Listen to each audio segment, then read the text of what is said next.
நாமக்கல் மாவட்டம் எருமப்பட்டியில் ஊராட்சி ஒன்றிய தொடக்கப்பள்ளி அமைந்துள்ளது.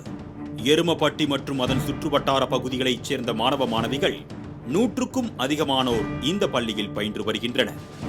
இந்நிலையில் ஆகஸ்ட் 31 மற்றும் செப்டம்பர் 1 ஆகிய தேதிகளில் சனி ஞாயிறு விடுமுறை விடப்பட்டிருந்தது.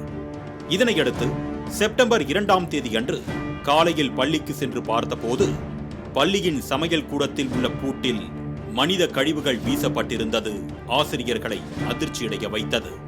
இதனையடுத்து பள்ளி தலைமை ஆசிரியர் தனலட்சுமி அளித்த தகவலின் பேரில் எருமப்பட்டி காவல் நிலைய போலீசார் நேரில் சென்று விசாரணையில் ஈடுபட்டனர்.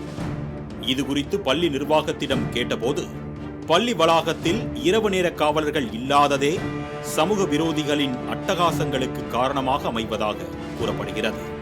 குடிநீர் தொட்டியில் மனித கழிவுகள் கலக்கப்பட்ட வேங்கை வயல் சம்பவத்திற்கு இதுவரை தீர்வு கிடைத்த பாடில்லை.